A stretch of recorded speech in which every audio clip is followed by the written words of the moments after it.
Recording और Facebook live शुरू हो गया है। आप सभी का केंद्रीय शुद्ध के 419वें वेबिनार में हार्दिक स्वागत है। आज के वक्ता हैं डॉक्टर रामचंद्र जी कुरुक्षेत्र से, जिनका विषय मुक्ति के साधन। आज के मुख्य अतिथि आर्य केंद्र सभा करनाल के प्रधान श्री अनंत सिंह आर्य जी और अध्यक्षता करेंगे रजनी चुग जी। तो माता प्रवीणा ठक्कर जी को आमंत्रित करता हूँ मुंबई से। एक बार पवित्र गायत्री मंत्र का पाठ, एक भजन, उसके बाद कुसुम भंडारी जी तैयार रहेंगे। सभी को सादर नमस्ते जी। ओम भूर्भुवः स्वः तत्सवितुर्वरेण्यं भर्गो देवस्य धीमहि धियो यो नः प्रचोदयात्। तूने हमें उत्पन्न किया, पालन कर रहा है तू, तुझसे ही पाते प्राण हम। दुखियों के कष्ट हरता है तू, तेरा महान तेज है छाया हुआ सभी स्थान। सृष्टि की वस्तु वस्तु में तू हो रहा है विद्यमान। तेरा ही करते ध्यान हम, मांगते तेरी दया। ईश्वर हमारी बुद्धि को श्रेष्ठ मार्ग पर चला, दाता हमारी बुद्धि को वेद मार्ग पर चला। ओम भूर्भुवः स्वः तत्सवितुर्वरेण्यं भर्गो देवस्य धीमहि धियो यो नः प्रचोदयात्। एक भजन। तेरे नाम का सिमरन करके मेरे मन में सुख भर आया।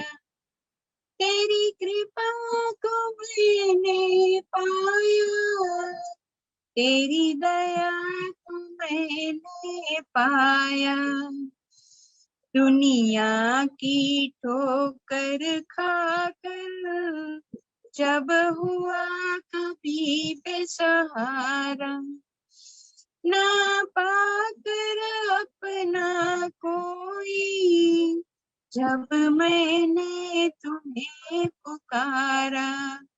हे नाथ मेरे पर तूने है अमृत बरसाया। तू संग में था नित मेरे, ये नैना देख न पाए। चंचल माया के रंग में ये नैन रहे उलझाए।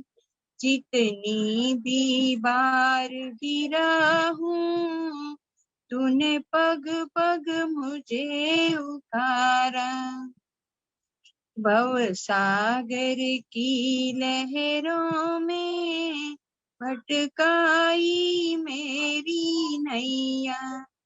तट छूना भी मुश्किल था, नहीं दिखे कोई खिवैया। तू लहर बना सागर की, मेरी नाव किनारे लाया। हर तरफ तुम्ही हो मेरे, हर तरफ तेरा उजियारा। निर्लेप प्रभु जी मेरे, हर रूप तुम्ही ने संवारा। तेरी शरण में आके दाता, तेरा तुम्ही को चढ़ाया। तेरे नाम का सिमरन करके मेरे मन में सुख भर आया। तेरी कृपा को मैंने पाया, तेरी दया को मैंने पाया। बहुत बहुत धन्यवाद जी समय देने के लिए। बहुत बहुत धन्यवाद माता प्रवीणा जी मुंबई से। अब कुशल भंडारे जी आएंगी एक मधुर गीत के लिए, फिर कौशल्या अरोड़ा जी तैयार रहे हैं, माता ईश्वर देवी जुड़ गई है, सुमित्रा गुप्ता जी भी। आइए कुशल भंडारे जी। आपने मेरे को बुलाया? हाँ जी कुशल भंडारे जी आइए। हाँ जी जी जी जी, सभी को सादर नमस्ते जी। कैसी प्रभु तूने कायनात बांधी, कैसी प्रभु तूने कायनात बांधी, एक दिन के पीछे एक रात बांधी, साथ साथ बांधी, एक दिन के पीछे एक रात बांधी, साथ साथ बांधी। कभी थकते नहीं है ये घोड़े, तूने सूरज के रथ पे जो जोड़े, रजनी बयाने चला चांद दूल्हा बना, साथ चंद्रमा के तारों की बारात बांधी, साथ साथ बांधी। कैसी प्रभु तूने कायनात बांधी, एक दिन के पीछे एक रात, साथ साथ बांधी, साथ साथ बांधी। कैसी खूबी से बांधे ये मौसम, वर्षा सर्दी हेमंत और ग्रीष्म, ये बाहर का समा और पतझड़ की खिजा, हवा बादलों के बीच बरसात बांधी, हवा बादलों के बीच बरसात बांधी।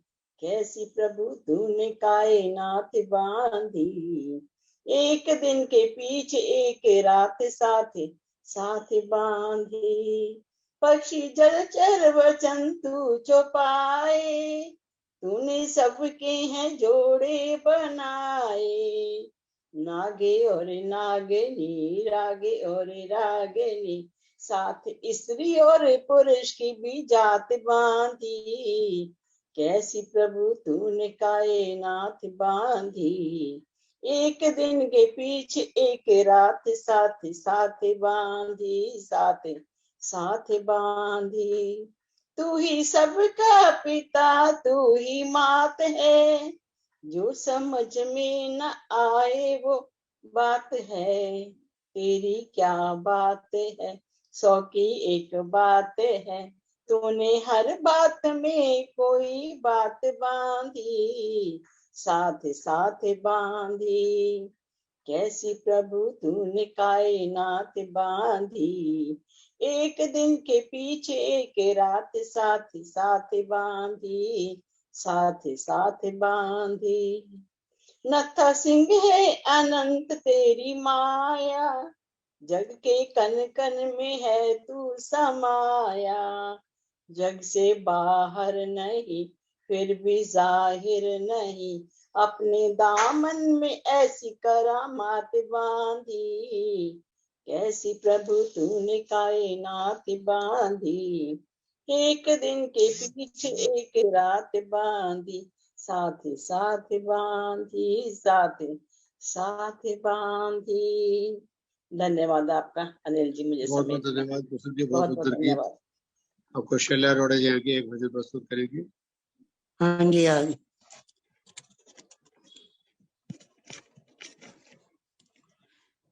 इस भजन में प्रभु की प्यार की गहराई को सागर की गहराई के साथ जोड़ा गया है।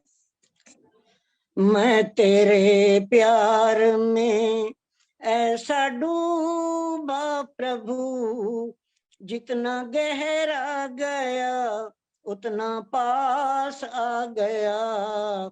मैं तेरे प्यार में ऐसा डूबा प्रभु, जितना गहरा गया उतना पास आ गया। डूब कर भावों में मैं जहां भी गया, सब कहते हैं कि तेरा दास आ गया।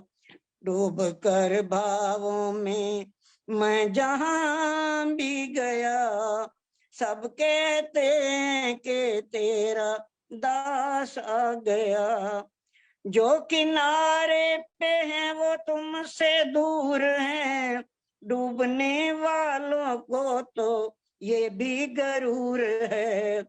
जानता है वो तू छोड़ेगा ना उसे, चाहे जितनी डराएं लहरें ये उसे। बीच मझधार में रहना रास आ गया, जितना गहरा गया उतना पास आ गया। बीच मझधार में रहना रास आ गया, जितना गहरा गया उतना पास आ गया। मैं तेरे प्यार में ऐसा डूबा प्रभु, जितना गहरा गया उतना पास आ गया। सुख दुख क्या है लहरें ये बताती हैं, कभी आती हैं और कभी जाती हैं। मोती अगर चाहिए डूब कर देख ले, ढूंढता फिर रहा है जो लहरों में उसे। सच कहता हूँ वो तो निराश आ गया, जितना गहरा गया उतना पास आ गया। सच कहता हूँ वो तो निराश आ गया, जितना गहरा गया उतना पास आ गया। मैं तेरे प्यार में ऐसा डूबा प्रभु, जितना गहरा गया उतना पास आ गया। ये समुद्र है क्या करना गौर है, बाहर कुछ और अंदर से कुछ और है। डूबने का है शौक प्रभु शाम को तेरे, डूब करके पुकारा उसने जो तुझे। बन के मालिक तू जीवन में श्वास आ गया, जितना गहरा गया उतना पास आ गया। बन के मालिक तू जीवन में श्वास आ गया, जितना गहरा गया उतना पास आ गया। मैं तेरे प्यार में ऐसा डूबा प्रभु, जितना गहरा गया उतना पास आ गया। डूब कर भावों में मैं जहां भी गया, सब कहते हैं कि तेरा दास आ गया। मैं तेरे प्यार में। धन्यवाद अनिल जी, बहुत बहुत बहुत बहुत धन्यवाद। धन्यवाद कुशल्या जी। और सुनीता अरोड़ा जी अमृतसर से, फिर जनक अरोड़ा जी तैयार रहे। आइए सुनीता अरोड़ा जी अमृतसर से एक मधुर भजन। आज के अध्यक्ष रंजीत जी जुड़ चुके हैं, बहुत बहुत स्वागत अभिनंदन। सुनीता अरोड़ा जी आ रहे हैं? चलो जनक अरोड़ा माता जी आप आ जाओ फिर। मैं सुना दूं? आओ ना, कमालेश्वर देवी जी आ जाओ। हाँ जी, चलो सभी को मुझे पता है सभी घर के काम भी करने होते हैं साथ साथ। कल चल भक्ति का भजन। हाँ जी, मैं बोल रही हूँ, आप मेरे बात बोल अब देना। भजन माता ईश्वर देवी जी बोल रहा हूँ। हाँ जी, हाँ जी। हजारों नाम है तेरे, मुझे तो प्यारा है, मुझे तो ओम प्यारा है। करूं जब याद मैं तेरी, इसी को ही उचारा है, इसी को ही उचारा है। नहीं तू दूर है मुझसे, नहीं मैं दूर हूँ तुझसे। नहीं तू दूर है मुझसे, नहीं मैं दूर हूँ तुझसे।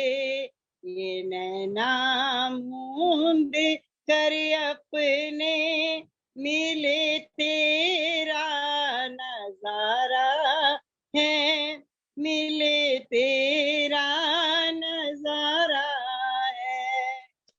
मुझे हजारों नाम है तेरे, मुझे तो ओम प्यारा है, मुझे तो ओम प्यारा है। छत्र छाया में तेरी मैं बना अपना ठिकाना लूं, छत्र छाया में तेरी मैं बना अपना ठिकाना लूं। बिठा कर गोद में अपनी तू देता ही हिला रहा है, तू देता ही हिला रहा है। हजारों नाम है तेरे, मुझे तो ओम प्यारा है, मुझे तो ओम प्यारा है। तू ही माता पिता, तू ही गुरु भी है, तू ही मेरा, तू ही माता पिता, तू ही गुरु भी है, तू ही मेरा। तुम्ही को याद कर कर के वक्त अपना गुजारा है, वक्त अपना गुजारा है। हजारों नाम है तेरे, मुझे तो ओम प्यारा है, मुझे तो ओम प्यारा है। ये सूरज चांद और तारे, खड़ी चोटी हिमालय की, ये सूरज चांद और तारे, खड़ी चोटी हिमालय की। जिधर जाए नजर मेरी, उधर तेरा नजारा है, उधर तेरा नजारा है। हजारों नाम है तेरे, मुझे तो ओम प्यारा है, मुझे तो ओम प्यारा है। करूं जब याद मैं तेरी, इसी को ही उचारा है, इसी को ही उचारा है। बहुत बहुत धन्यवाद आपका। बहुत बहुत धन्यवाद माता ईश्वर देवी जी अलवर से। माता जनक अरोड़ा जी पानीपत से एक भजन। आज के मुख्य वक्ता डॉक्टर रामचंद्र जी जुड़ चुके हैं। माता जनक अरोड़ा जी के बाद उनका उद्बोधन, बाकी भजन उनके बाद होंगे। अनिल जी आइए माता नमस्कार। जनक अरोड़ा। अनिल जी नमस्कार। सब भाई नमस्कार बहन जी। आदर नमस्ते। एक प्रभु प्रार्थना गीत प्रस्तुत कर रही हूँ। तेरी शरण में आए हैं संसार के पिता, बंधन से मुक्त कर हमें दुख दर्द से बचा। तेरी शरण में आए हैं संसार के पिता, बंधन से मुक्त कर हमें दुख दर्द से बचा। आए हैं तेरे द्वार पर झोली पसार कर, आए हैं तेरे द्वार पर झोली पसार कर। नैया हमारी पाप की सागर से पार कर, नैया हमारी पाप की सागर से पार कर। कुमार्ग से हटा हमें सन्मार्ग पर चला, बंधन से मुक्त कर हमें दुख दर्द से बचा। तेरी शरण में आए हैं संसार के पिता, बंधन से मुक्त कर हमें दुख दर्द से बचा।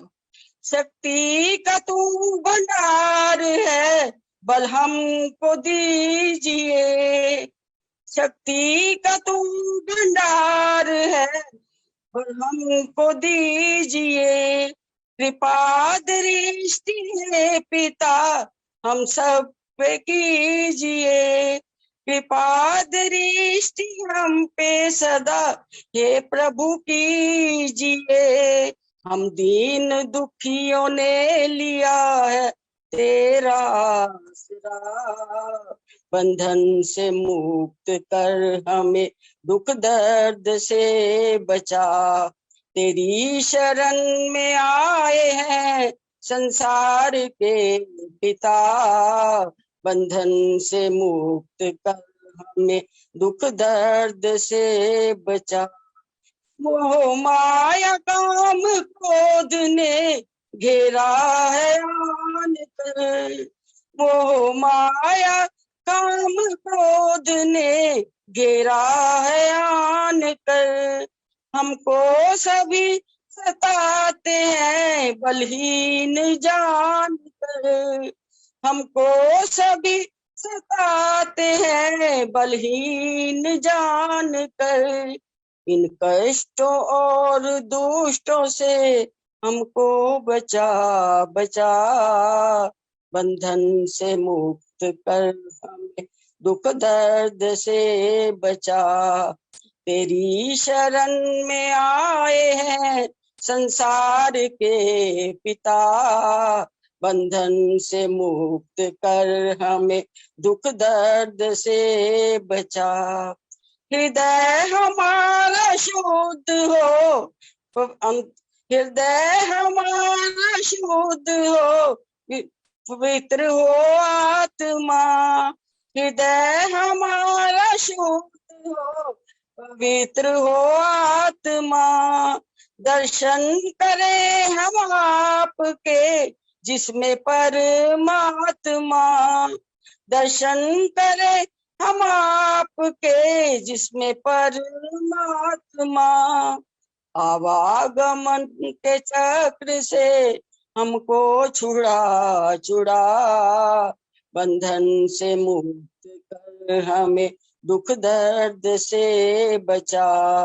तेरी शरण में आए हैं संसार के पिता, बंधन से मुक्त कर हमें दुख दर्द से बचा। बंधन से मुक्त कर हमें दुख दर्द से बचा। धन्यवाद अनिल जी। बहुत बहुत धन्यवाद माता जनक अरोड़ा जी पानीपत से। अब आज के मुख्य वक्ता युवा विद्वान कुरुक्षेत्र विश्वविद्यालय हरियाणा में संस्कृत विभाग अध्यक्ष तहसील डॉक्टर रामचंद्र जी मुक्ति के साधन विषय पर प्रकाश डालेंगे 30 और 40 मिनट के बीच में। आज के मुख्य अतिथि आर्य के रिश्वा करनाल के प्रधान आनंद सिंह आर्य जी का स्वागत और आज के अध्यक्ष रजनी चुकी का भी हार्दिक स्वागत। आइए डॉक्टर रामचंद्र जी, विजय लक्ष्मी जी भी आ चुकी है, रजनी गर्ग जी भी आ चुके हैं, सुनीता अरोड़ा जी, सभी का स्वागत। बाकी भजन बाद में। आइए डॉक्टर रामचंद्र जी, स्वागत है। ओम असतो मा सद्गमय तमसो मा ज्योतिर्गमय मृत्योर्मा अमृतं गमय। ओम शांति शांति शांति। ओम। केंद्रीय आर्य युवक परिषद के माध्यम से आयोजित आज के इस 419वें वेबिनार में इसके मुख्य अतिथि परमादरणीय केंद्रीय सभा करनाल के प्रधान आनंद सिंह आर्य जी, आज के इस कार्यक्रम की अध्यक्षता कर रही आदरणीय श्रीमती रजनी चुग जी, योगाचार्य द्वारका, एवं इस समग्र आयोजन के सूत्रधार एवं हम सब के प्रेरणा स्रोत श्रीमान अनिल आर्य जी। आज एक बहुत महत्वपूर्ण विषय पर और जो हमारे जीवन के साथ जुड़ा हुआ विषय है, मुक्ति के साधन। इस विषय पर हम लोग संक्षिप्त चर्चा करेंगे। विषय नया नहीं है, परंतु ये विषय हमेशा नया रहने वाला है। विषय है मुक्ति के साधन।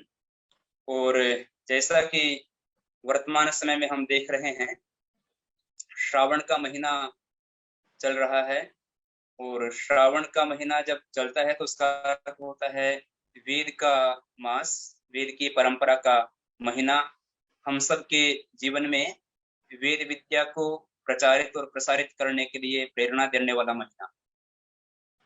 और श्रावण का महीना जो होता है उसमें हमारी भारतीय परंपरा में वेदों के अध्ययन और अध्यापन की परंपरा को ऋषि मुनि लोग आश्रमों में बहुत तेजस्विता के साथ में प्रचलित करते थे।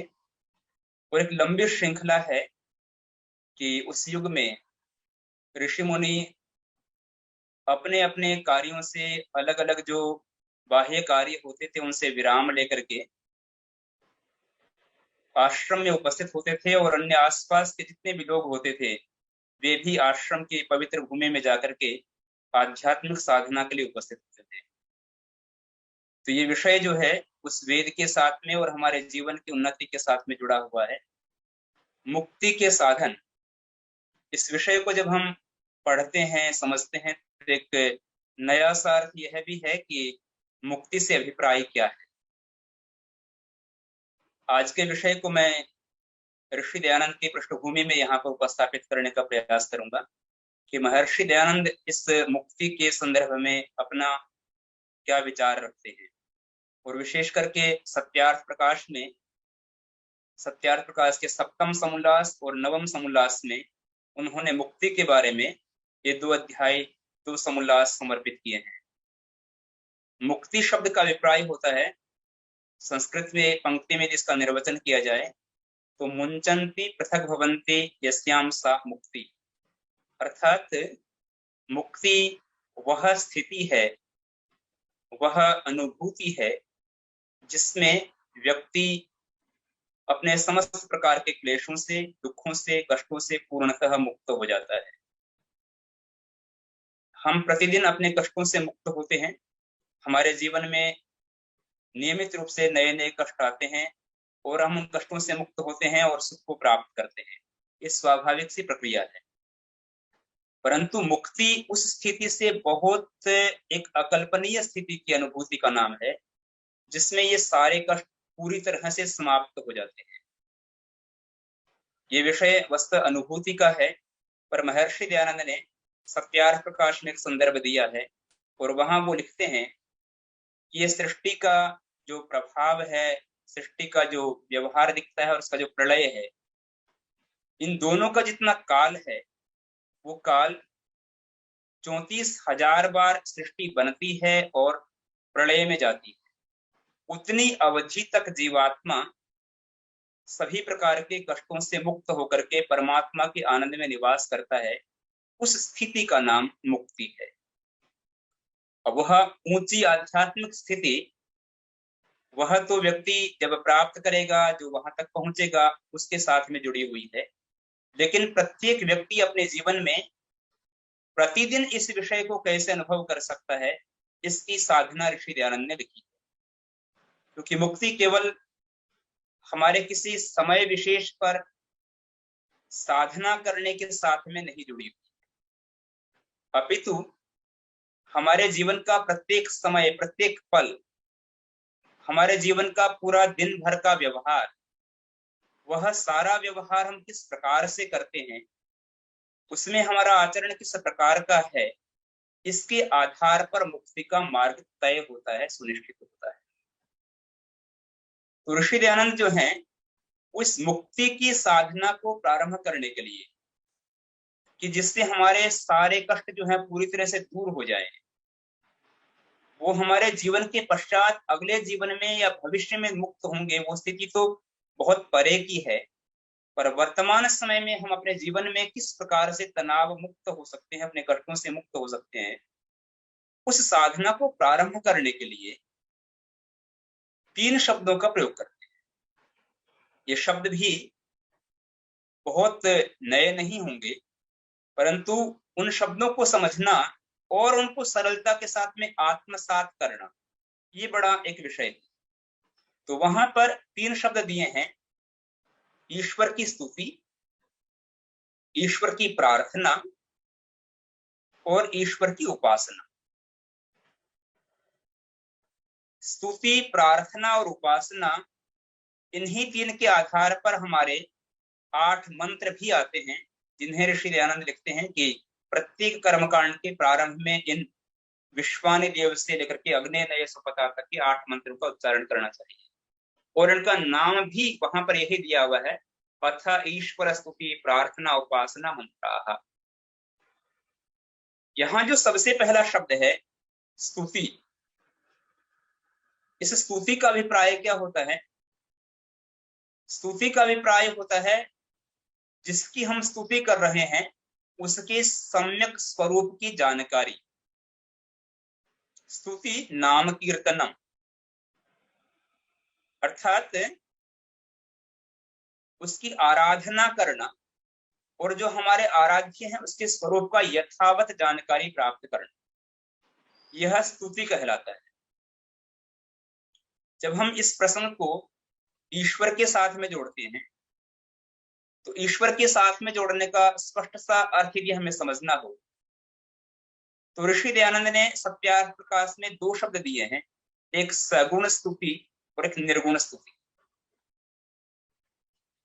सगुण स्तुति और निर्गुण स्तुति से अभिप्राय क्या है, इसको भी ठीक से समझना हो तो बहुत सारे ग्रंथों को पढ़ने की आवश्यकता भी नहीं है। आर्य समाज का जो दूसरा नियम है उसको ध्यान से पढ़ लिया जाए और उसमें कही हुई ईश्वर की विशेषताओं को आत्मसात किया जाए तो वह ईश्वर की स्तुति का एक सबसे श्रेष्ठ रूप हो सकता है। ईश्वर की स्तुति से क्या अभिप्राय है? वो कहते हैं कि जिस प्रकार से ईश्वर के गुण है, ईश्वर दयालु है, ईश्वर सर्वशक्तिमान है, ईश्वर न्यायकारी है, इन गुणों के बारे में विचार करना और साथ साथ में जिन गुणों से ईश्वर मुक्त है उसको निर्गुण स्तुति कहते हैं, जिन गुणों से ईश्वर युक्त है उसे सगुण स्तुति कहते हैं। ऋषि दयानंद कहते हैं कि ईश्वर की स्तुति का जो सबसे बड़ा अर्थ है, क्या ईश्वर की स्तुति प्रार्थना और उपासना करने वाला व्यक्ति उसको ईश्वर पाप से मुक्त कर देते हैं? आज के समाज में यदि हम देखें, एक बड़े वर्ग में देखें तो वहां पर ईश्वर की भक्ति का स्वरूप जो है वो बिल्कुल दिग्भ्रमित कर देने वाला बन गया है। हमारा समाज अपने जीवन के आचार विचार और व्यवहार के साथ में ईश्वर की स्तुति को नहीं जोड़ता, वो अपने आचरण के साथ में ईश्वर की मर्यादा को भी नहीं जोड़ता, चाहे उसका आचरण कैसा भी हो, पर वह एक स्थान विशेष की कावड़ लेकर के यात्रा कर ले या किसी आराध्य मंदिर के सामने जाकर के जल्दी से गुजरते हुए थोड़ी देर हाथ जोड़ करके प्रणाम कर ले, उसको वह सोचता है कि इसके द्वारा हमारी ईश्वर की आराधना हो गई है। और ये जो दिग्भ्रमित करने वाला स्वरूप हमारे समाज में प्रचलित हो गया, वह समाज से बहुत बड़ी विडंबना है। महर्षि दयानंद ईश्वर की स्तुति का जो अर्थ देते हैं वो बहुत बहुत गहरा है। वो कहते हैं कि ईश्वर के गुणों के बारे में विवेचन करना और उनका विवेचन करने का अर्थ है कि ऋषि के ईश्वर के गुणों को स्वयं के जीवन में अपनाना। जैसा कि मैंने पहले प्रश्न उठाया कि क्या ईश्वर की स्तुति प्रार्थना उपासना करने वाले के पाप ईश्वर नष्ट कर देता है, तो इसका उत्तर हाँ में नहीं है, इसका उत्तर ना में है कि आपके किए हुए किसी भी पाप को ईश्वर की तरफ से क्षमादान नहीं मिलता। तो ईश्वर की स्तुति प्रार्थना उपासना का लाभ क्या है? तो लाभ एक बिल्कुल अलग है, और वह लाभ है कि अलग अलग लाभ है। स्तुति के, प्रार्थना के और उपासना के तीनों के लाभ भी अलग अलग है। जब आप स्तुति करते हैं अर्थात ईश्वर के गुणों का गान करते हैं, ईश्वर के गुणों के ऊपर ध्यान करते हैं, ओम के माध्यम से आंखें बंद करके अंतर्लीन होकर के उस ईश्वर के स्वरूप को समझने का प्रयास करते हैं, तो सबसे जो प्रथम लाभ होता है वह होता है स्तुति का, कि ईश्वर के प्रति प्रीति हो जाती है, प्रेम होता है। समाज में भी यदि हम देखते हैं कि हमारे किसी के प्रति प्रीति है तो उसका आधार क्या है? उसका आधार यही है कि हम उसके व्यक्तित्व से, उसके गुणों से परिचित होते हैं, और जब हम परिचित होते हैं तो हमारी उसके प्रति प्रीति होती है। ये पहला प्रभाव होता है। तो ईश्वर की स्तुति का अर्थ ईश्वर के प्रति प्रीति होना है। और दूसरा जो लाभ लिखा है ऋषि दयानंद ने, वो कहते हैं कि ईश्वर के गुण कर्म स्वभाव से अपने गुण कर्म और स्वभाव का सुधारना। ये जो अर्थ है ये बहुत गहरा है, और यही समझना चाहिए कि मुख्य अर्थ है।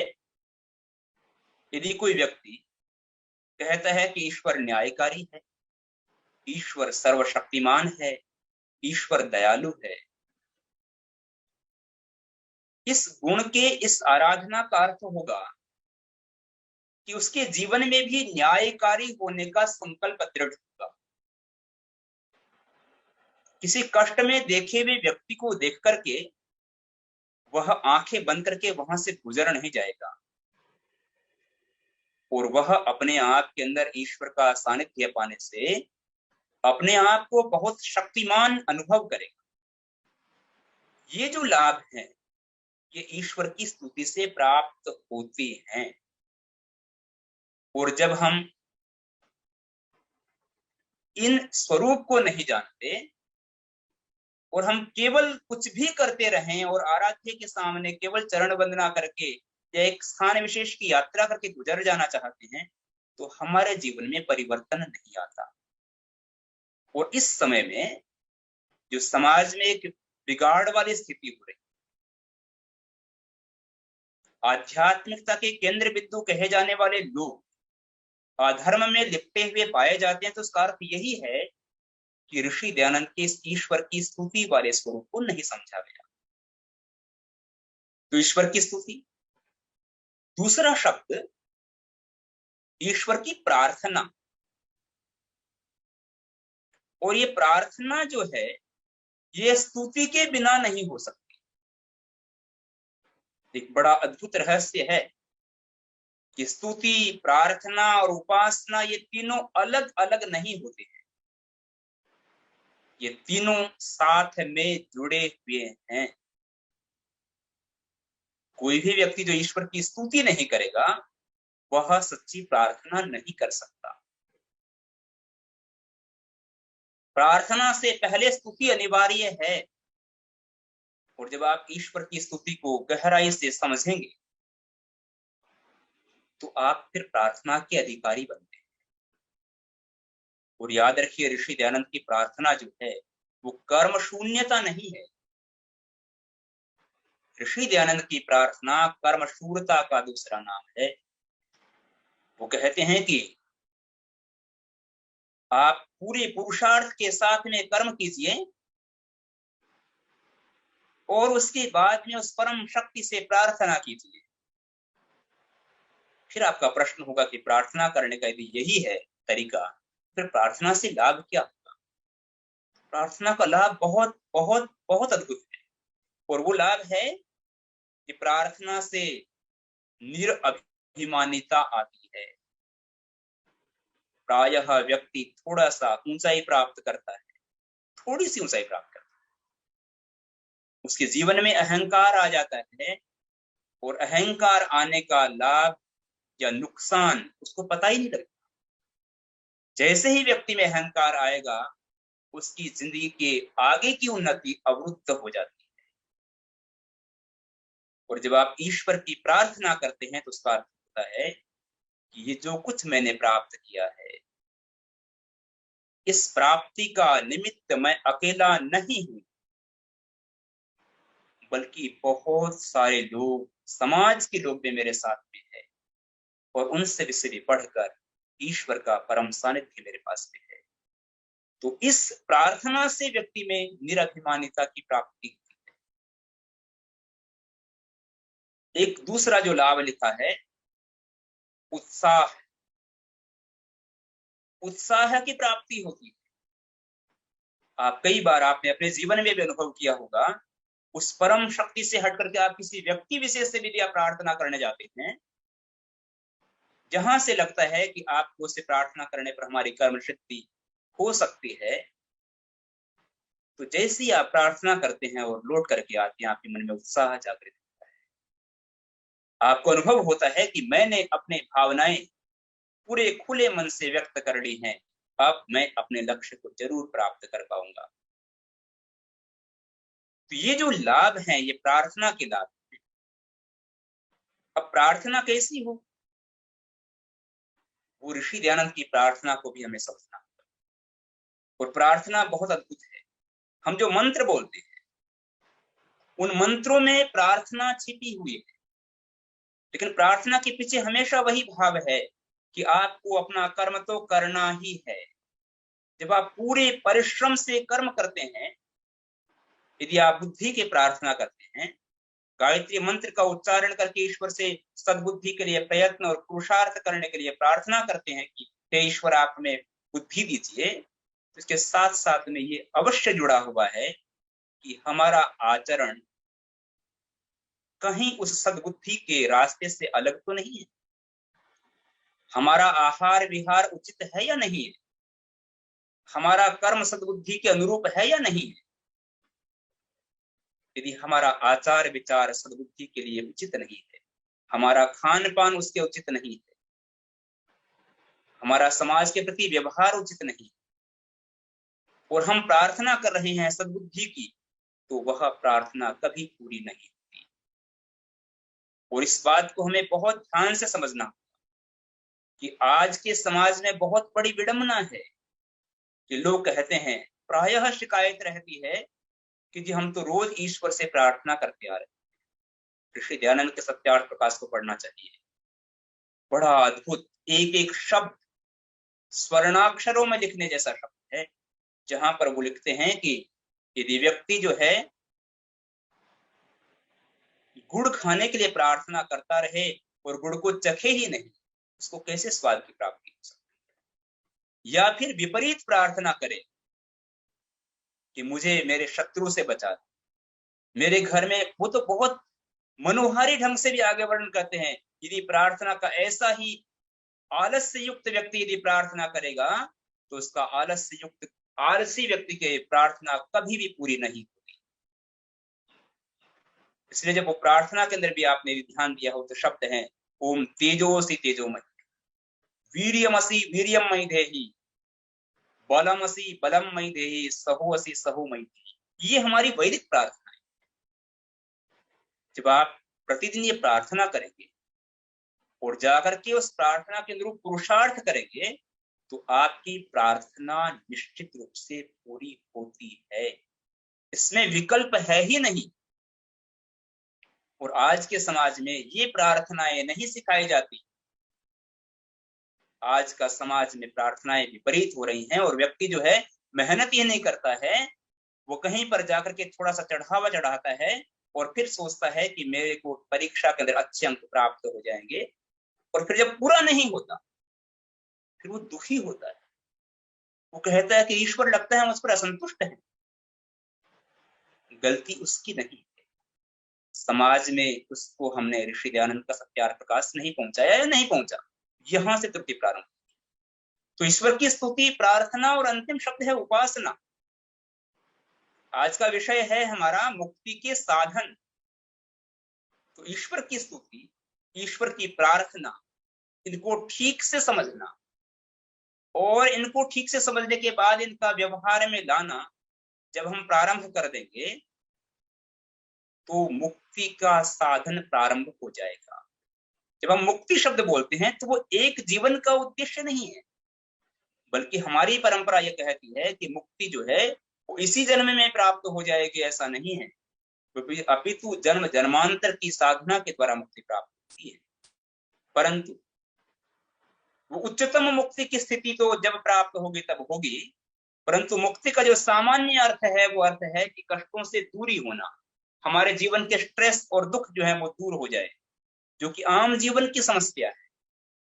तो वो स्थिति को प्रारंभ करने के लिए ये स्तुति और प्रार्थना से हमारा विषय प्रारंभ होता है। उसका जो आखिरी शब्द है उपासना, ये उपासना शब्द जो है इसमें उप आस दो शब्द जुड़े हुए हैं। उप का अर्थ होता है निकट और आस का अर्थ होता है बैठना। निकटता की अनुभूति, किसकी निकटता? उस परम शक्ति की निकटता, ईश्वर की अनुभूति। और उसकी अनुभूति का जो अर्थ है वो हमारे व्यवहार से प्रतिबिंबित होगा। यदि हम ईश्वर की उपासना कर रहे होते हैं तो हमारा आचरण बदल जाएगा। ऋषि दयानंद ने लिखा है कि उपासना जो है वो अष्टांग योग से शुरू होती है। अष्टांग योग, ये वही अष्टांग योग जिसका कि महर्षि पतंजलि ने अपने योग दर्शन में विवेचन किया है। यम, नियम, आसन, प्राणायाम, प्रत्याहार, धारणा, ध्यान, समाधि। कई बार हमने इनको अरण्यों का, जंगल का विषय बना दिया। वस्तुतः है ऋषि दयानंद को यह श्रेय जाता है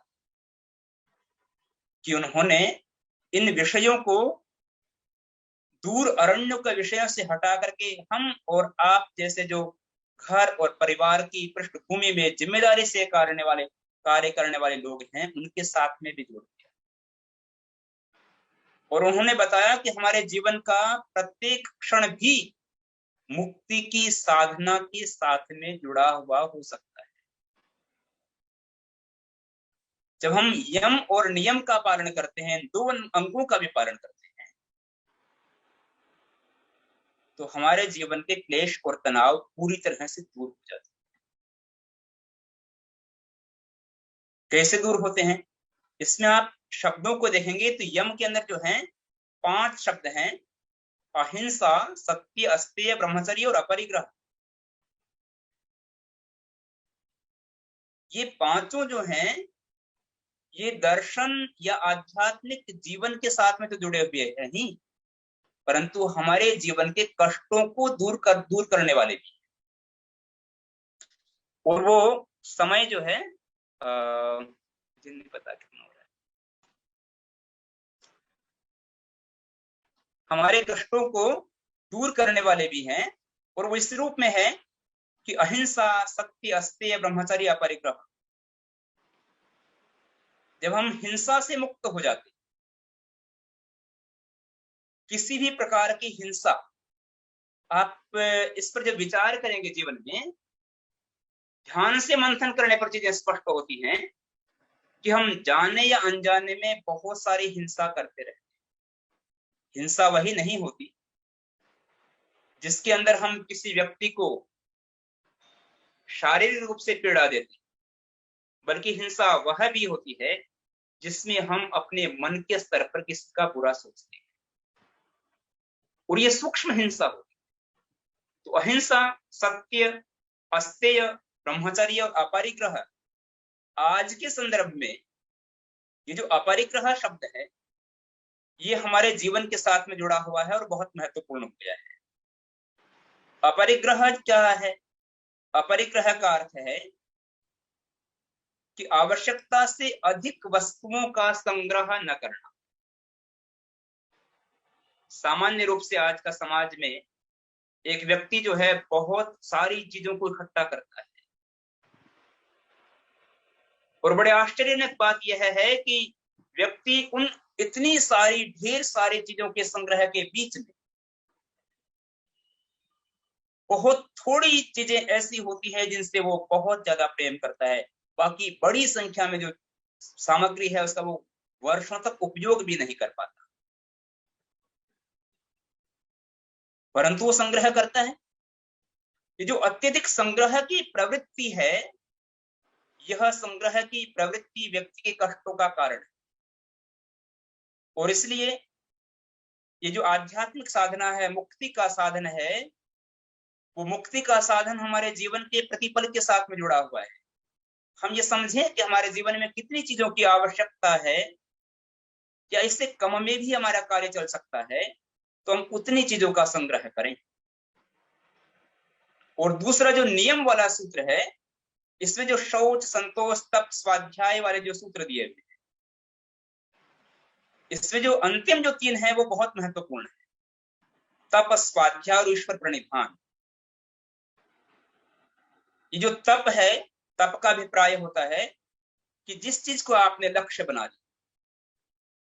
मैं कई बार देखता हूं आदरणीय अनिल आर्य जी को इस रूप में देखना कि एक मिशन बनाया है,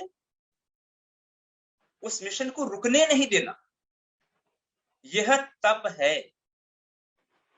यह तप नहीं है कि हम लोग कई बार केवल नंगे पैर चले जा रहे हैं, नंगे पैर चले जा रहे हैं, आपने चप्पल नहीं पहनी। ये तप का एक छोटा रूप है, परंतु संकल्प को बनाने के बाद में हानि, लाभ, सुख, दुख, कष्ट कुछ भी आए, परंतु उन सारे कष्टों को सहन करना, परंतु लक्ष्य से विचलित नहीं होना, ये तप की साधना है। तो तप और स्वाध्याय, स्वाध्याय स्वयं का अध्ययन, ये स्वाध्याय का ये पदार्थ भी समझने की आवश्यकता है कि यदि आप मुक्ति की तरफ बढ़ना चाहते हैं तो स्व अध्याय करना, स्वयं का अध्ययन करना। और स्वयं के अध्ययन का अभिप्राय है कि अपने प्रति सॉफ्ट कॉर्नर नहीं रखना। हम कई बार दूर के व्यक्ति को देख करके तो कहते हैं कि तुमने बहुत गलती कर रखी है, परंतु उन्हीं गलतियों के लिए हम अपने लिए छोटा सा सॉफ्ट कॉर्नर अपना लेते हैं। तो स्वयं के प्रति कठोर रहना वह स्वाध्याय का अर्थ होता है, जिसमें व्यक्ति संकल्पबद्ध हो कि जो गलत रास्ता है उसको आज के बाद नहीं किया जाएगा और नहीं ही किया जाएगा। और ईश्वर प्रणिधान का अभिप्राय है कि यदि आप मुक्ति की तरफ बढ़ना चाहते हैं तो अपने समस्त कार्यों को ईश्वर के प्रति समर्पित करें। ऋषि दयानंद वहां पर एक षट संपत्ति की भी चर्चा करते हैं। मैं केवल नाम आपके सामने रखूंगा कि मुक्ति के साधनों में किस तरह से ऋषि दयानंद उन चीजों को उल्लेखित करते हैं। और वो षट संपत्ति के अंदर शब्द है वहां पर शम, दम, उसी क्रम में एक शब्द दिया है मुमुक्षत्व, एक शब्द दिया है शम, दूसरा शब्द दिया है दम, एक शब्द दिया है उपरति। उपरति का अर्थ होता है दुष्टों से पूरी तरह से दूर रहना। एक शब्द दिया है तितिक्षा।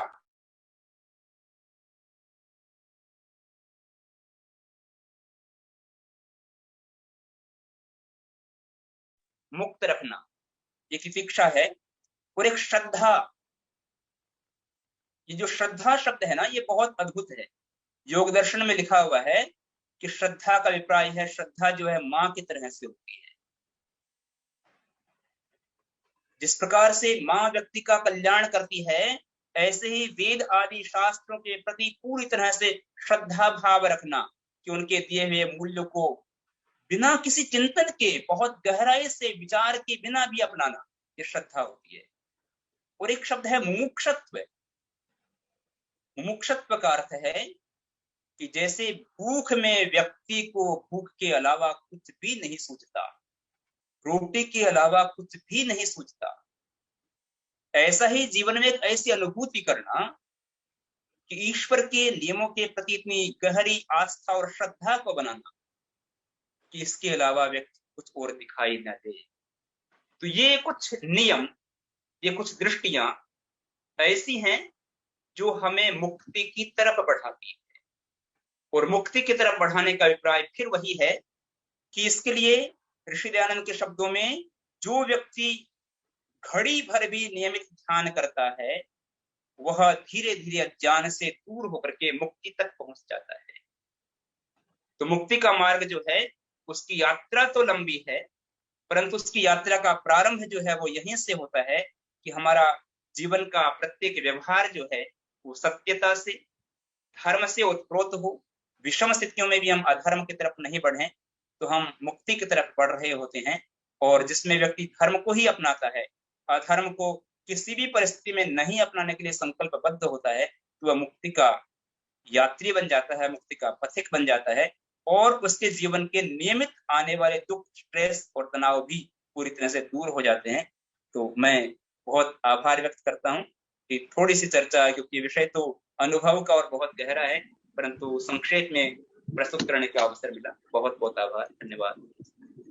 बहुत बहुत धन्यवाद डॉक्टर रामचंद्र जी, कुरुक्षेत्र विश्वविद्यालय से। किसी का कोई प्रश्न हो तो आचार्य जी से कर सकते हैं शंका समाधान। किसी का कोई शंका समाधान या प्रश्न है तो आचार्य जी से पूछ सकते हैं। तो रजनी गर्ग जी का उसके बाद एक भजन। 95 भी हो है, 92 सब संतुष्ट हैं? जी नमस्ते, मुझे एक सब प्रश्न संतुष्ट है? पूछना मुक्ति की ओर बढ़ेंगे।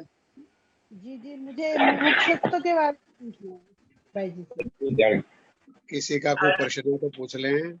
सत्य के ग्रहण करने, सत्य के छोड़ने में सर्वदा उत्सुक रहना चाहिए। नमस्ते भाई साहब। जी नमस्ते। जी मुमुक्षुत्व के बारे में थोड़ा सा एक बार बताइएगा। देखिए, मुमुक्षुत्व का अर्थ जो है, मुमुक्षु का अर्थ होता है, सामान्य रूप से मुमुक्षु शब्द का अर्थ होता है मुक्ति का इच्छुक, और मुमुक्षुत्व का अर्थ हो जाएगा कि मुक्ति की इच्छा के लिए जो नियम है उनको पालन करने के लिए जो बहुत श्रद्धा से कार्य करना मुमुक्षुत्व कहलाता है। एक तरह से मुमुक्षुत्व का अर्थ हो जाएगा कि जितने भी नियम है मुक्ति के,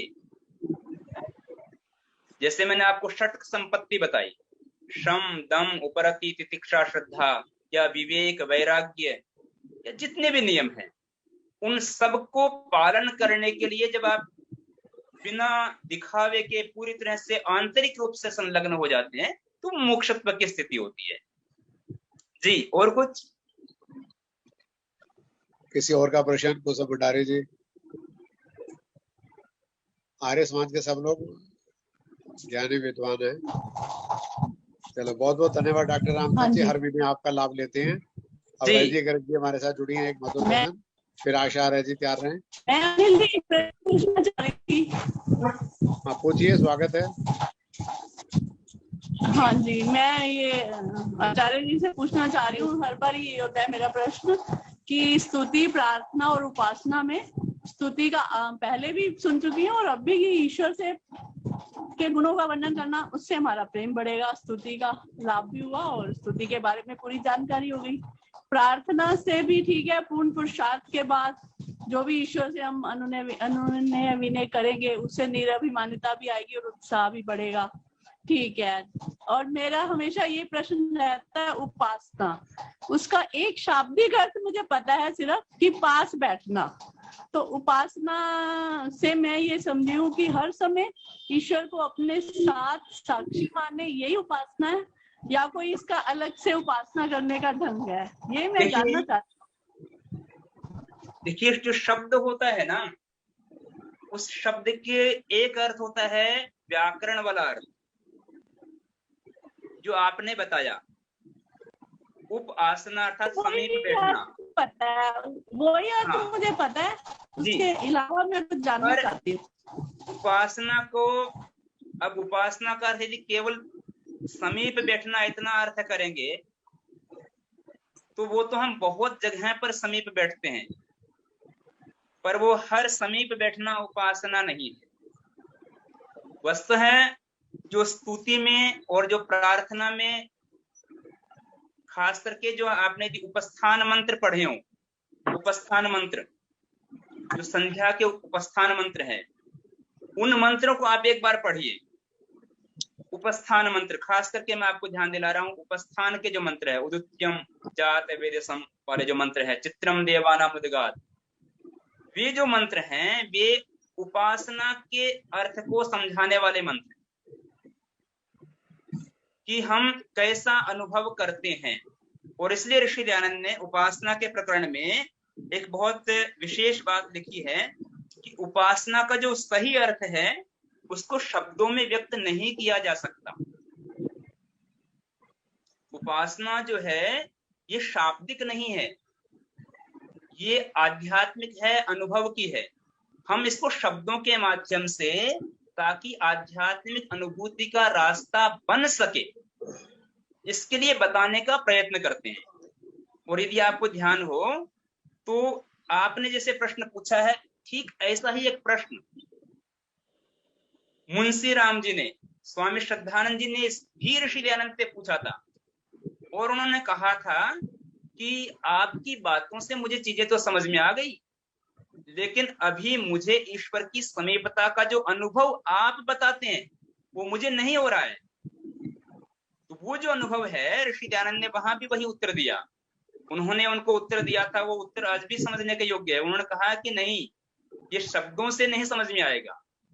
मैंने ये कब कहा था कि मैं ईश्वर की अनुभूति करा दूंगा? जब ईश्वर की कृपा होगी तो जाएगा।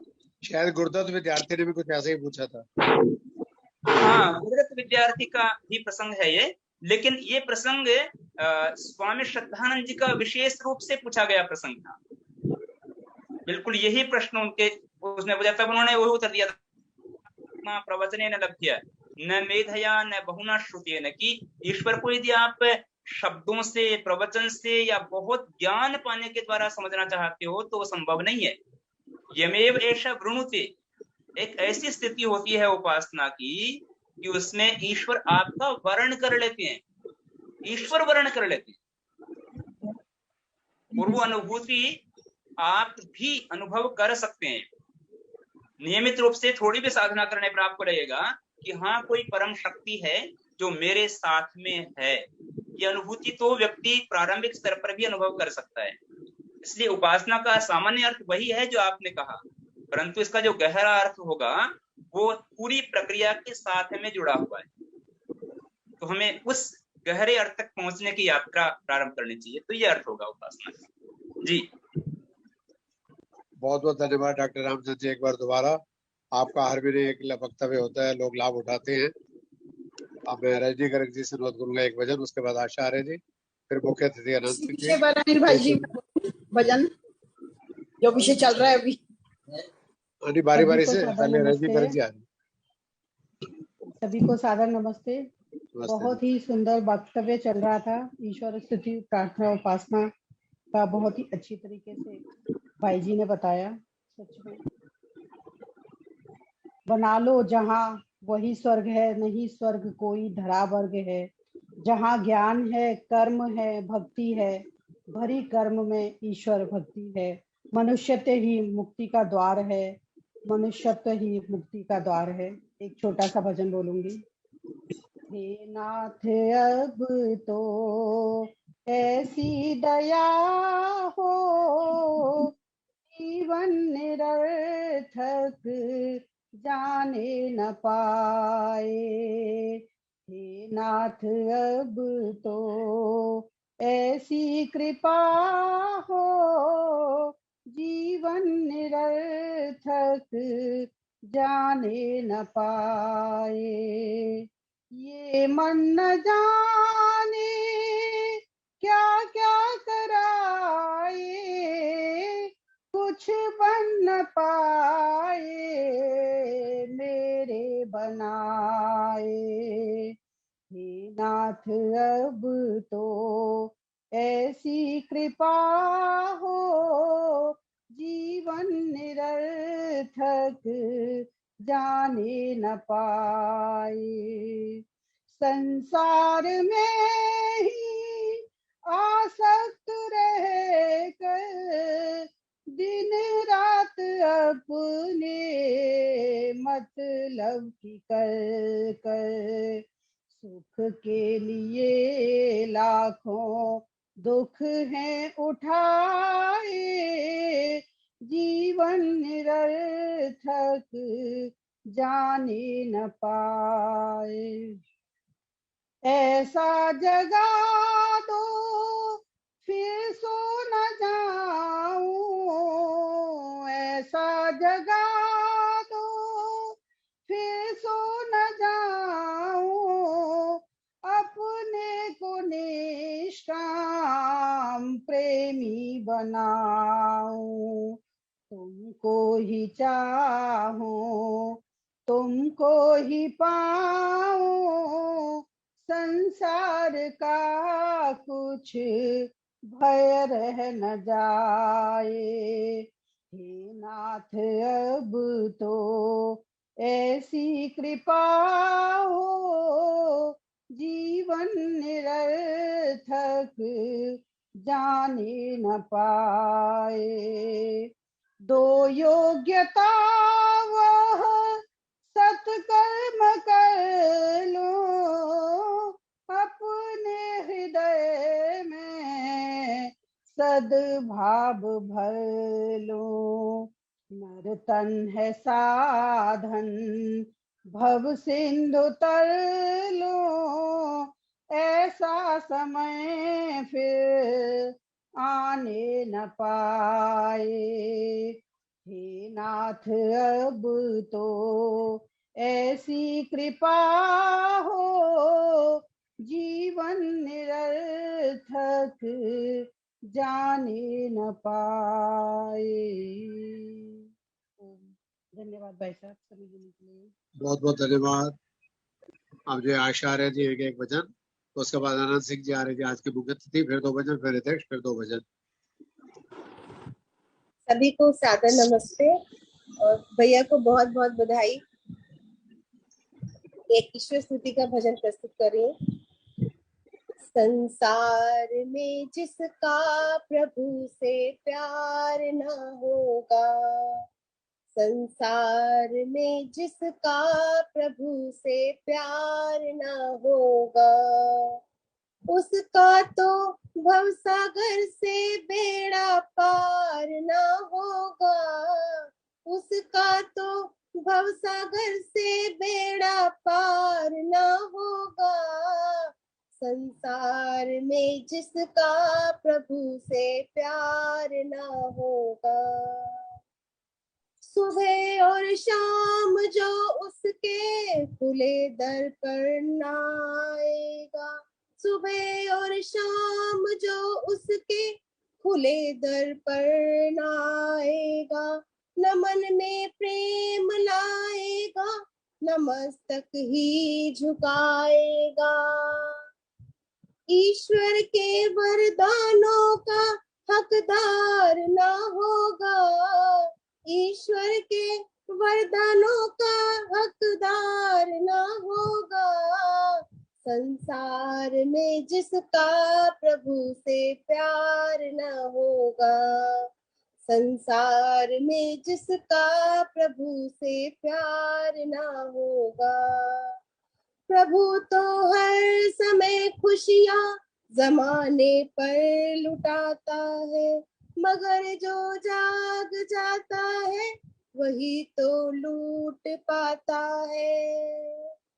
सोए का तो सपने में, सोए का तो सपने में उद्धार ना होगा।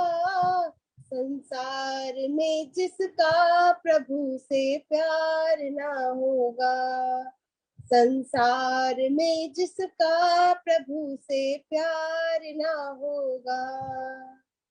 प्रभु हर एक प्राणी को सदा देता ही देता है, प्रभु हर एक प्राणी को सदा देता ही देता है।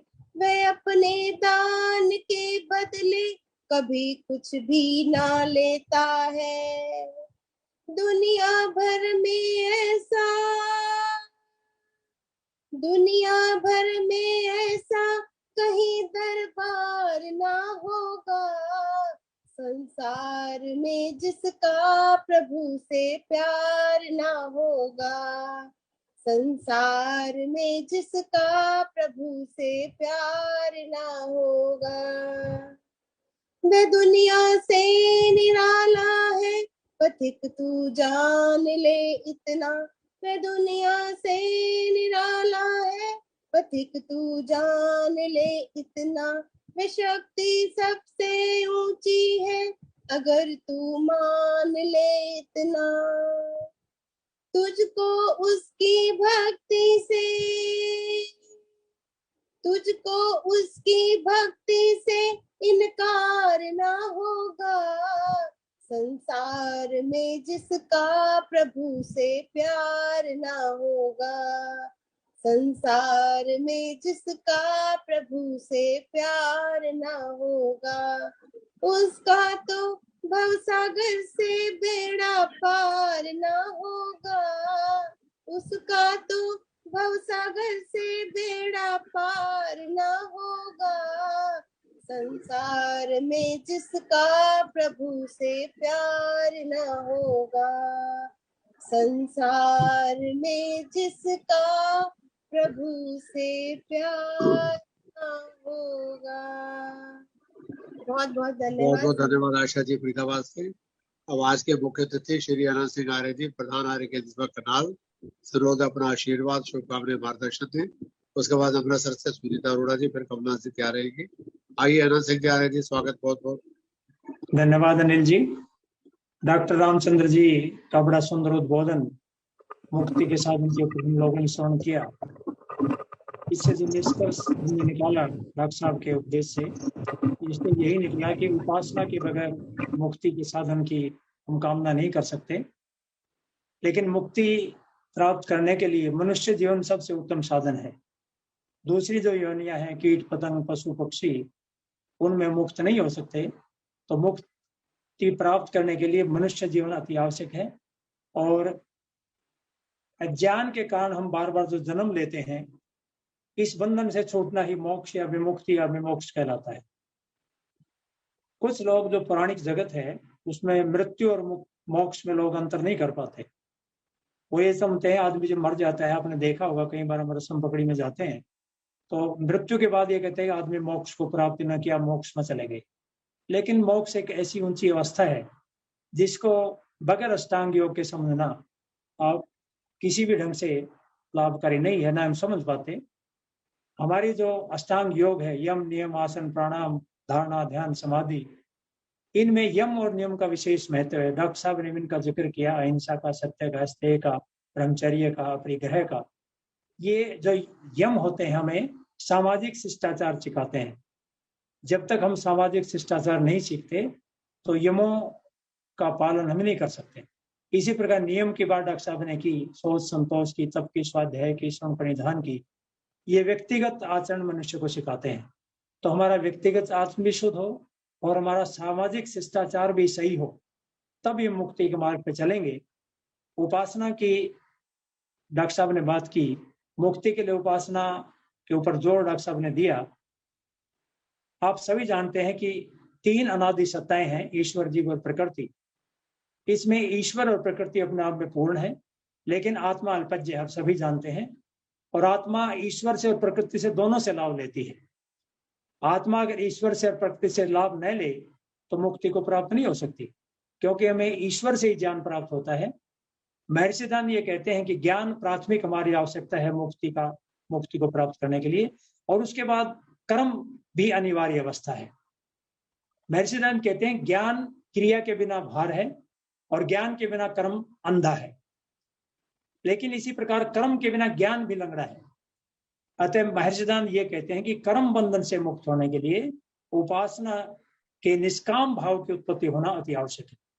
जब तक निष्काम भावना पैदा नहीं होगी, हम निष्काम कर्म नहीं करेंगे, तो लगातार हम कर्म बंधन में पड़ते चलाएंगे, एक के बाद दूसरा जन्म लेंगे। क्योंकि हमारे जीवन का अंतिम जो लक्ष्य है, तो कितने ही जन्म लें, मनुष्य जन्म से ही मुक्ति में प्राप्त होगी। तो इसलिए मनुष्य पुरुषार्थ चतुष्ट करता है, धर्म अर्थ और काम, और उसके बाद मोक्ष की प्राप्ति के लिए प्रयत्न करता है। अर्थ भी जब हम कमाएं तो उसमें धर्म का ध्यान रखें। बगैर धर्म के जो अर्थ हम कमाते हैं वो मुक्ति में बड़ा बाधक होता है। इसी प्रकार काम वासना, जितनी भी हम कामनाओं की पूर्ति करते हैं जीवन के अंदर या इच्छाओं की पूर्ति करते हैं, वो भी धर्म के अनुसार होनी चाहिए। तो धर्म अर्थ और काम और उसके बाद मोक्ष की जो प्राप्ति होती है, उसके लिए निष्काम कर्म अति आवश्यक है। कई बार हम ये सोचते हैं कि आदमी निष्काम कर रहा है, लेकिन हम निष्काम कर्म नहीं करते, स्वार्थ के बस में हो जाते हैं, अहंकार हमारे अंदर आ जाता है, ईर्ष्या आ जाती है, द्वेष आ जाती है, हम कठोरता को नहीं त्याग पाते, आसक्ति को नहीं छोड़ पाते। तो ये हमारी मुक्ति के अंदर बहुत बड़े बाधक है। इसलिए मनुष्य जन्म जब हम प्राप्त करते हैं तो मुक्ति के साधन के लिए उपासना करनी अति आवश्यक है।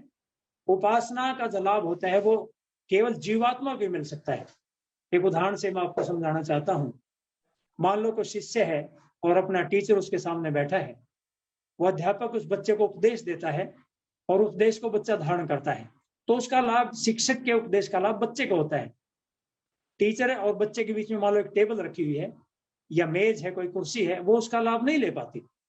तो उपासना का लाभ या उपदेश का लाभ सिर्फ जीवात्मा ही प्राप्त कर सकती है। इसलिए ईश्वर के जितने नजदीक जाएंगे, उसके जितने नजदीक बैठेंगे, डॉक्टर साहब ने बताया कि उपासना का मतलब ईश्वर के नजदीक बैठना होता है। बैठने से मतलब ये कि अंतर ध्यान हम हो। सिर्फ मूर्ति पूजा का जो पाखंड संसार में चला हुआ है आजकल, डॉक्टर साहब ने अभी श्रावण के महीने की बात की, कावड़ लेके लोग आते हैं और जल चढ़ाते हैं मंदिरों के अंदर मूर्तियों के ऊपर। ये आडंबर को मुक्ति नहीं कह सकती, ना इससे मुक्ति प्राप्त हो सकती। तो मुक्ति का मार्ग केवल वेद का जो मार्ग है और अष्टांग योग का जो मार्ग है, महर्षि सिद्धांत जिसका वर्णन किया है डॉक्टर साहब ने, सप्तम और नवम सोमवास का जिक्र किया हमारे सामने, उसमें मुक्ति के सारे साधन बताए गए। तो मुक्ति का साधन उपासना, उपासना के ऊपर डॉक्टर साहब ने आप जोर दिया। जब तक उपासना हमारी सिद्ध नहीं होगी तो मुक्ति को प्राप्त नहीं कर पाएंगे, और जब तक ईश्वर से और प्रकृति से लाभ नहीं लेगा जीवात्मा, तब तक मुक्ति के मार्ग पर नहीं बढ़ पाएगा। इसलिए मुक्ति के मार्ग पर चलने के लिए मनुष्य जीवन आवश्यक है। और बार बार हम निष्काम कर्म जब करेंगे तो मनुष्य जीवन लगातार मिलने से जब छूटेंगे, विमुक्त होना या विमोक्ष होना, इसी का नाम मुक्ति है। तो मैं ये आप लोगों से प्रार्थना करता हूँ, बड़े सुंदर विचार डॉक्टर रामचंद्र जी के आप लोगों ने सुने, बड़ा लाभ हमने उससे लिया। तो जीवन का हमारा अंतिम जो लक्ष्य है वो मुक्ति है, और मुक्ति के मार्ग हम कैसे अपने लिए तैयार करें, पुरुषार्थ चतुष्टय कैसे करें, धर्म अर्थ काम और मोक्ष को कैसे प्राप्त करें, ये सारे निष्काम भावना से हम काम करें, धर्म के मार्ग पे चलें। धर्म क्या है, इन चीजों को समझें, उपासना को समझें, और लगातार अपना अहंकार और स्वार्थ को छोड़ते चले जाएं, ईर्ष्या द्वेष से ऊपर उठें, कठोरता का त्यागें और आसक्ति से अपने आप को त्याग करें। तभी हम कर्म बंधन से मुक्त होंगे और उपासना के निष्काम भाव की उत्पत्ति हमारे अंदर होगी, तभी हम मुक्ति को प्राप्त कर पाएंगे। तो बड़ा सुंदर विषय अनिल जी ने आज सुना है, मैं इनको धन्यवाद देता हूँ। और जितने भी श्रोता इसमें शामिल हुए, बड़े धैर्य से आप लोगों ने हमारे को सुना, डॉक्टर साहब को सुना, सभी का बहुत बहुत धन्यवाद। आशा करता हूँ इस प्रकार के विषयों का भविष्य में आप चयन करेंगे, जिससे हमें अधिक से अधिक लाभ मिल पाए और हमारे जीवन का जो अंतिम लक्ष्य है उसके अगर हम बढ़ पाए और उसको प्राप्त कराएं। आप लोगों का बहुत बहुत धन्यवाद। बहुत बहुत धन्यवाद प्रधान जी, श्री अनंत सिंह आर्य जी, प्रधान आर्य करनाल। आपने बहुत अच्छी विवेचना की।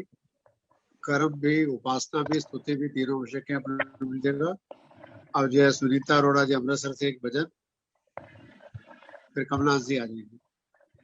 सर्वप्रथम आपको बहुत बहुत बधाई अनिल भाई साहब। कमलनाथ जी पहले आप आ जाओ। चलो तो हाँ आप बोलिए पहले, फिर सुनीता अरोड़ा जी, फिर अध्यक्ष आज की। ठीक है।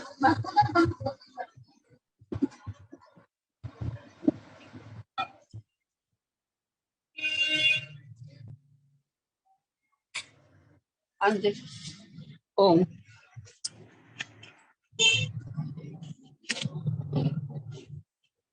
मेरी आवाज आ रही है?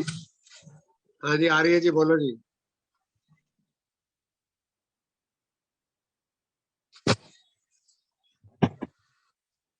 सत्ता तुम्हारी भगवन जग में समा रही है, तेरी दया सुगंधी हर गुल में छा रही है। सत्ता तुम्हारी भगवन जग में समा रही है, तेरी दया सुगंधी हर गुल से आ रही है। रविचंद्र और तारे तूने बनाए सारे, इन सब में ज्योति तेरी एक जगमगा रही है। रविचंद्र और तारे तूने बनाए सारे, इन सब में ज्योति तेरी एक जगमगा रही है। विस्तृत वसुंधरा पर सागर बहाए तूने, वह जिनकी मोतियों से अब चमचमा रही है। सत्ता तुम्हारी भगवन जग में समा रही है, तेरी दया सुगंधी हर गुल में आ रही है। दिन रात प्रातः साय मध्याह्न भी बनाए, हर ऋतु बदल पलट कर कर्तव्य दिखा रही है। दिन रात प्रातः साय मध्याह्न भी बनाए, हर ऋतु पलट पलट कर कर्तव्य दिखा रही है। सुंदर सुगंधि वाले पुष्पों में रंग तेरा, यह ध्यान फूल पत्ती तेरा दिला रही है। सुंदर सुगंधि वाले पुष्पों में रंग तेरा, यह ध्यान फूल पत्ती तेरा दिला रही है। सत्ता तुम्हारी भगवन जग में समा रही है, तेरी दया सुगंधी हर गुल से आ रही है। ब्रह्म विश्व करता वर्णन हो तेरा कैसे, जल थल में तेरी महिमा हे ईश छा रही है। हे विश्व ब्रह्म करता वर्णन हो तेरा कैसे, जल थल में तेरी महिमा हे ईश छा रही है। तेरी दया सुगंधी हर गुल से आ रही है। सत्ता तुम्हारी भगवन जग में समा रही है। सत्ता तुम्हारी भगवन जग में समा रही है, तेरी दया सुगंधी हर गुल से आ रही है। धन्यवाद जी भाई साहब आपका, बहुत आपने बहुत समय धन्यवाद दिया। कमला जी। विजय लक्ष्मी जी आप सुनाओगे? विजय लक्ष्मी जी, सुनीता अरोड़ा जी एक भजन, फिर आज के अध्यक्ष रंजीत चौक जी। कोई और सुनाना चाह रहा है एक भजन? घर बैठी हूँ, मुझे बोल रहे हैं? सरला बजाज जी आप आ रहे हो? मुझे बोला भाई साहब। हाँ जी, हाँ जी। नमस्ते जी, सभी को सादर नमस्ते। बहुत बहुत बधाई आपको। अभी हम बहुत सुंदर उद्बोधन सुने। और मुक्ति की प्राप्ति का एक ही साधन है अष्टांग योग, ईश्वर स्तुति, प्रार्थना, उपासना। उसी पर एक भजन है।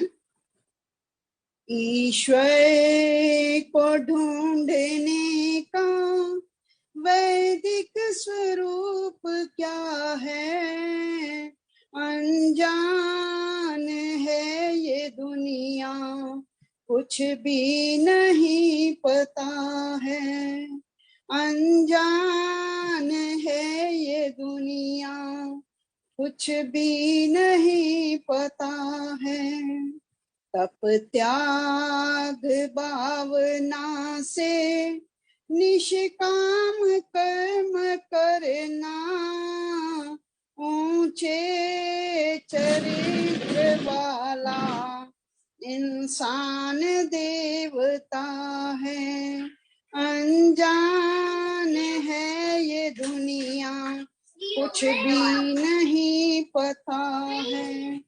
जब हो प्रभु से मिलना, इच्छा हो दर्शनों की, इसका सही तरीका संध्या उपासना है।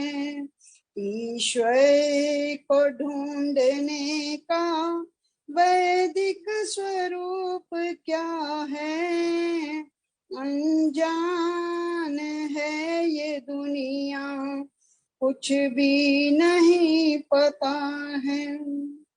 अंतःकरण की शुद्धि करके शरीर निर्मल, उसके समीप जाना ऋषियों का रास्ता है। अनजान है ये दुनिया, कुछ भी नहीं पता है। एकांत शांत मन हो, घर या नदी किनारे हो, उसका जप निरंतर कण कण में जो बसा है। अनजान है ये दुनिया, कुछ भी नहीं पता है।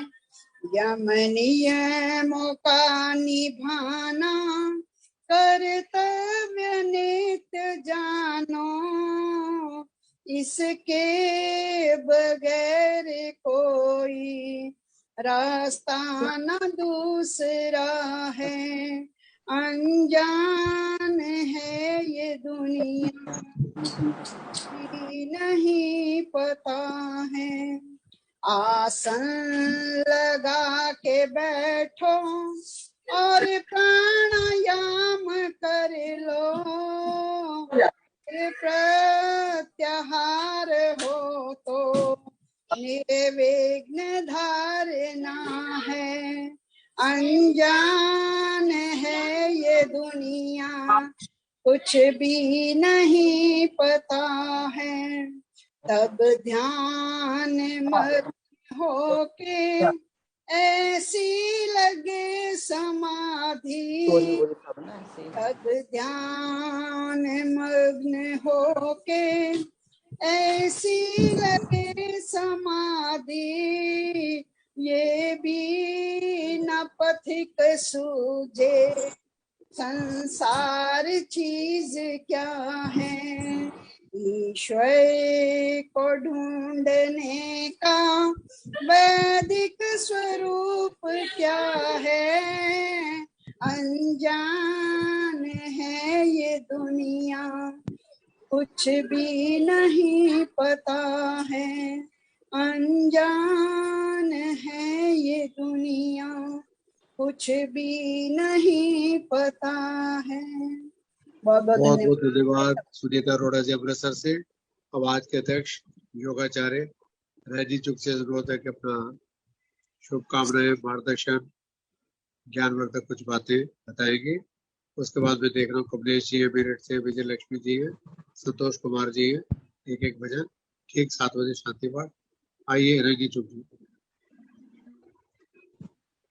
केंद्रीय आर्य युवक परिषद के अध्यक्ष, आर्य जगत के सुप्रसिद्ध वैदिक विचारों के प्रचारक माननीय श्री डॉक्टर अनिल आर्य जी, आज के मुख्य अतिथि आदरणीय श्री आनंद सिंह जी, और आज के कार्यक्रम के मुख्य वक्ता डॉक्टर रामचंद्र जी, जिन आप सबका मैं हृदय से धन्यवाद करती हूँ। आपने आज के विषय की बहुत सुंदर जानकारी दी, बहुत सुंदर उद्बोधन आपका, बहुत से संशय भी दूर हुए, और आपने बताया कि मुक्ति केवल साधना से नहीं जुड़ी हुई, बल्कि दिन भर का हमारा व्यवहार, हमारा आचरण, हमारे आचरण से हमारा मुक्ति का मार्ग तय होता है। ईश्वर की स्तुति, ईश्वर की प्रार्थना, उपासना पर आपने बहुत सुंदर उद्बोधन दिया। जो व्यक्ति ईश्वर की स्तुति नहीं कर सकता, वह प्रार्थना और उपासना भी नहीं कर सकता।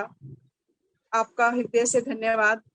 और आज के हमारे मुख्य अतिथि श्री आनंद सिंह जी ने भी बहुत सुंदर अष्टांग योग के 8 अंगों के विषय में बहुत सुंदर जानकारी दी। हमें उन्होंने बताया कि हमें कर्म बंधन से मुक्त होने के लिए निष्काम कर्म करने चाहिए और मुक्ति के और साधनों की भी बहुत सुंदर आपने व्याख्या की। आपका भी हृदय से आभार। सभी बहनों ने बहुत ही सुंदर भक्तिमय आनंदमय प्रभु का सिमरन, ओम की महिमा, बंधनों से मुक्त करने के लिए प्रार्थना रूपी भजन सभी ने प्रस्तुत किए। बहुत ही आनंद का आज का कार्यक्रम रहा। मुझे तो इतना ज्यादा वैसे नहीं है ज्ञान, पर फिर भी थोड़ा सा मैंने भी प्रयास किया है कि यह विषय अत्यंत गहरा और विचार करने योग्य है कि मुक्ति पाने का जो साधन है, बहुत ही सरल मैंने जो समझा है वो है ओम का जाप। ओम का जाप करने को भी मुक्ति का साधन है। अनादि नाद है। पानी ठंडा बिस्किट ओम नाम का जाप निरंतर करने से मनुष्य धर्म, अर्थ, काम और मोक्ष को अच्छी तरह से समझ पाता है। ओम सारे जगत का आधार है। ओम के जाप से मनुष्य की सभी कामनाएं पूर्ण होती हैं और हमारे मन मस्तिष्क के तनाव दूर होते हैं, मन की लहू लहरियां समाप्त होती हैं और हमारे मस्तिष्क की सुप्त शक्तियां भी जागृत होती हैं। ऐसा मैंने योग से सीखा है। तो मुक्ति के साधनों में उत्तम साधन मन पर काबू पाना है। मुक्ति का साधन अध्यात्म भी है, अर्थात ध्यान, धारणा, समाधि के द्वारा भी हम मुक्ति का द्वार हमारा खुलने लगता है। और जो कि एक मुक्ति से आगे मोक्ष से आगे है कि ईश्वर में विलीन होने की जो दशा, वो एक बहुत ऊंची अवस्था है। तो जो चीज अब हम मुक्ति पाएं कैसे? जो चीज नहीं है उसे पाया जाता है। जैसे कि कोई अपनी जरूरत की वस्तु, लेकिन सत्य, मुक्ति, समझ, प्रेम और आनंद कहीं से पाए नहीं जाते। यह सब कोई बाहर वाला व्यक्ति नहीं दे सकता है। ये हमारा मूल स्वभाव है। हम कहीं बाहर से ये वस्तुएं नहीं खरीद सकते। ये सब चीजें हमें अपने भीतर ही है, हमारे मूल स्वभाव में। किस दुकान से हम सत्य खरीदेंगे, किस बाजार में, किस गली में हमें प्रेम मिल जाएगा, किस लाइब्रेरी में बैठकर हमें कोई समझ मिल जाएगी, ये बातें पाई नहीं जाती। ये हमारे पास ही है। हमें कुछ बातों का ध्यान रखना है। जैसे हम अपने कर्मों के प्रति सजग रहें और उनका विश्लेषण करते रहना चाहिए। रोज सुबह व्यायाम और योगाभ्यास करना, दूसरों से स्वयं की तुलना से बचें, स्वयं को बेहतर बनाने का प्रयास निरंतर करें। महान लोगों के जीवन चरित्र को पढ़ें तथा उनसे सीखना। जब तप, योग, समाधि, ध्यान आदि करना। योग अर्थात मोक्ष मार्ग की सीढ़ियां। पहली सीढ़ी यम, दूसरी नियम, तीसरी आसन, चौथी प्राणायाम, पांचवी प्रत्याहार, छठी धारणा, सातवीं ध्यान और अंतिम सीढ़ी समाधि अर्थात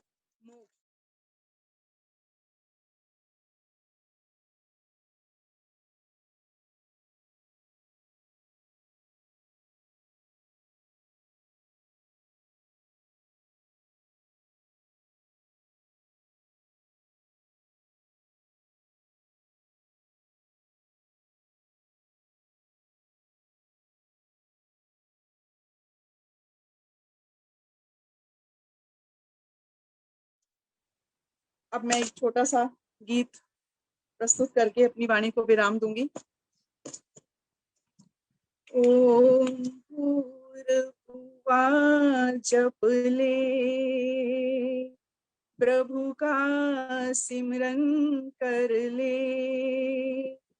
ओम भूर्भुवः जप ले, प्रभु का सिमरन कर ले। छूट जाएगा जन्म मरण, कुछ ऐसा यतन कर ले।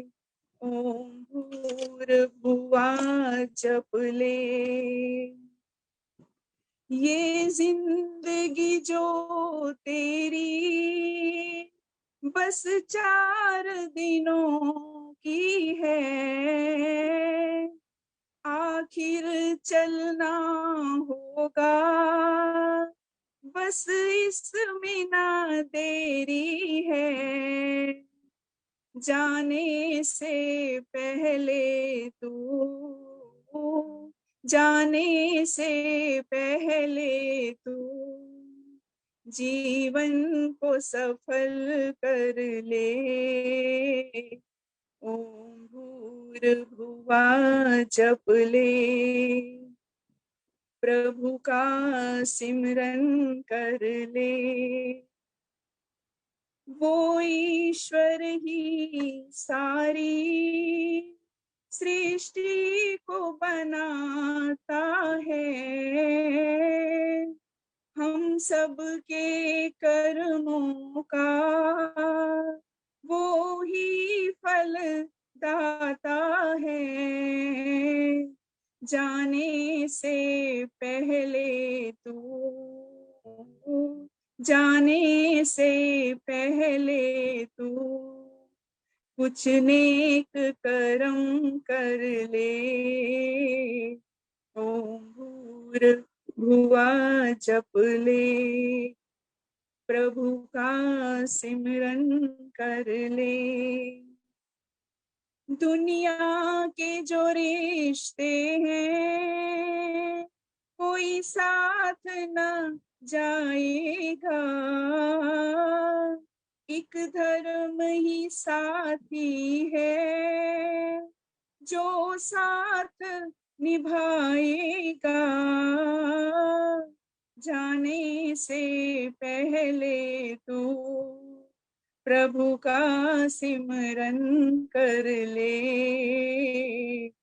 ओम भूर्भुवा जप ले, प्रभु का सिमरन कर ले।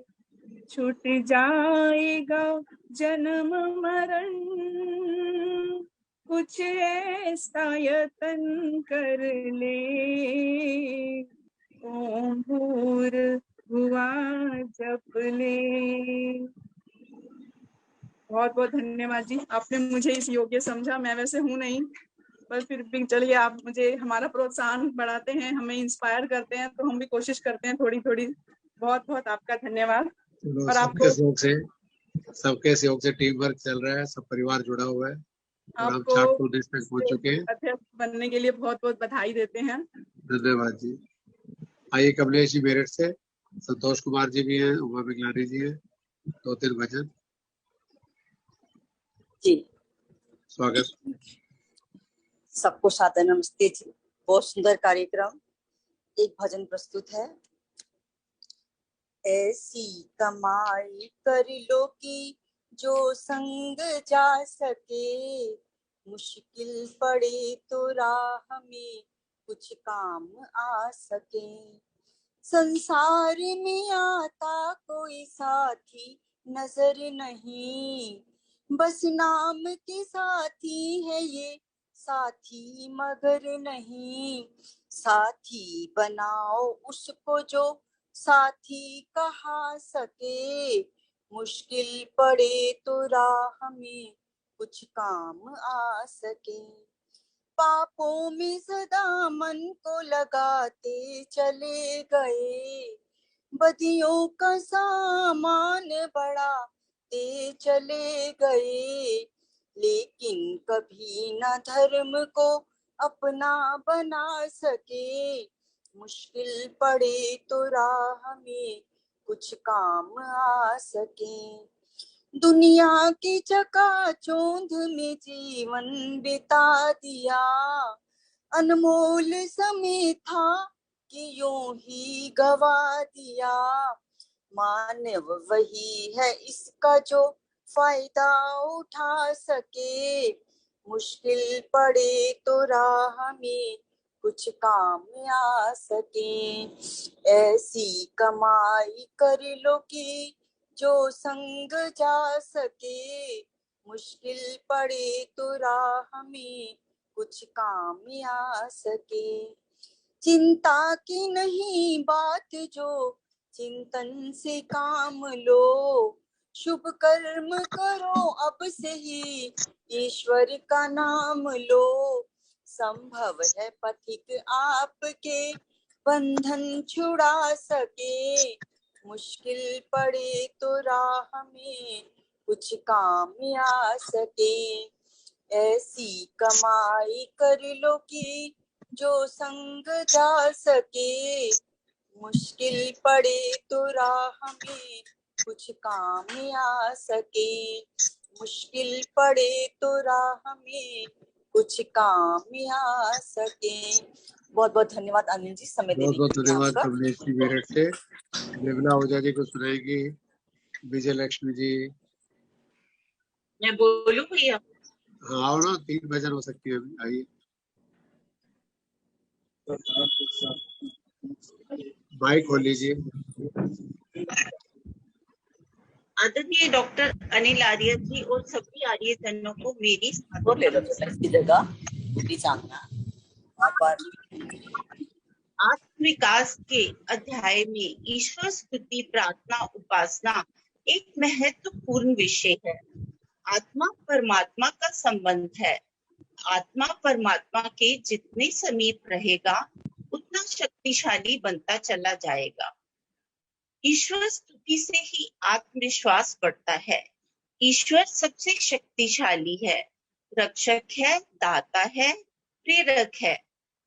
आत्मविश्वास सकारात्मक ऊर्जा से भरा हुआ होता है। परमात्मा भी सकारात्मक ऊर्जा का अक्षय भंडार है। या यूं कह सकते हैं कि ऐसी ऊर्जा कहीं भी नहीं मिल सकती। संसार का नियम है, आप जैसी ऊर्जा के पास रहेंगे वैसी ऊर्जा आपके अंदर प्रवाहित हो जाएगी। आत्मा भी सकारात्मक ऊर्जा से भरा हुआ है, परंतु व्यक्ति को एहसास ही नहीं होता है कि उसके पास इतनी ऊर्जा है। यदि वह अपने से अधिक ऊर्जा के पास चला जाता है तो महसूस करने लगता है कि उसके पास भी वह शक्ति है। इसलिए ईश्वर स्तुति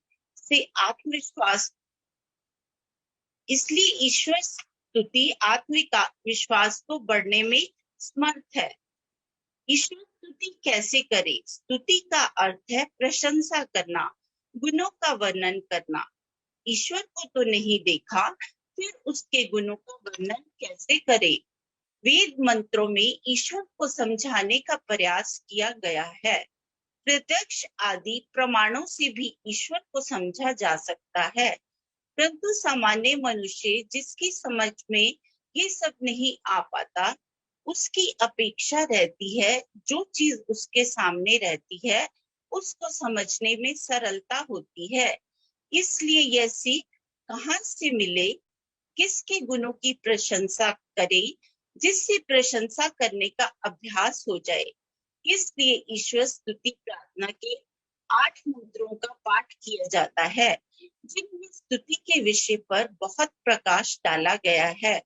दूसरे मंत्र हिरण्यगर्भ में परमात्मा को समझाने का प्रयास किया गया है।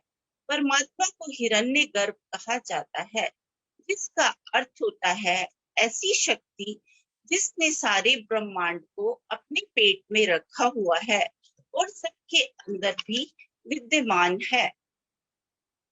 परमात्मा की स्तुति का क्या तरीका है? हम सब किसी न किसी परिवार के सदस्य हैं, परिवार के संबंधों से परिचित हैं। हमारे प्रतिदिन के व्यवहार में ये संबंध हमारे उपयोग में आते हैं, परंतु हम इन संबंधों का महत्व, इनकी गरिमा नहीं समझ पाते हैं।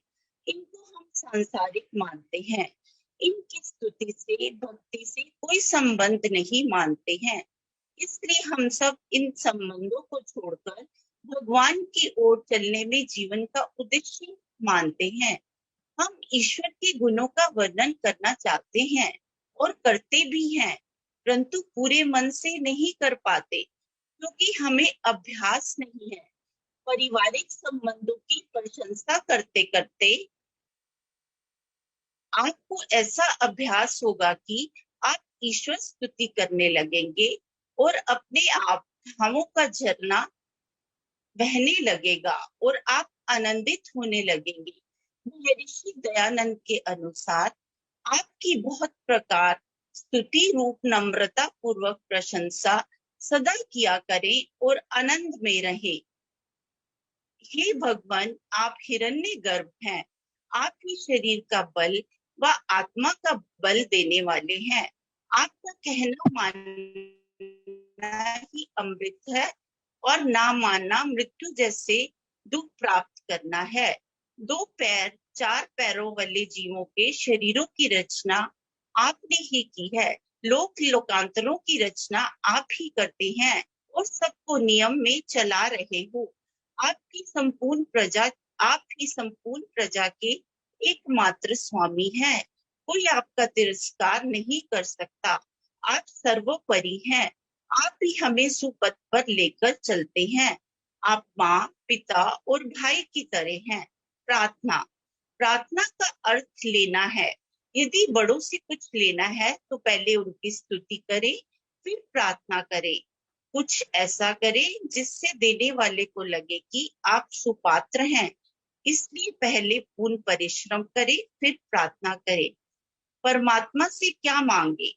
पर पहले ही मंत्र में ईश्वर स्तुति प्रार्थना उपासना के पहले ही मंत्र में कहा गया है, हमारे सभी दुख दुर्गुण दुर्व्यसन दूर हो और अच्छे गुण कर्म स्वभाव व पदार्थ प्राप्त हो। हमें आपकी भक्ति मिले। जिस जिस पदार्थों की हमारी कामना हो, इच्छा हो, वह आपके सहयोग से पूर्ण हो। हमें धन ऐश्वर्य विज्ञान की राज्य आदि ऐश्वर्यों की प्राप्ति हो।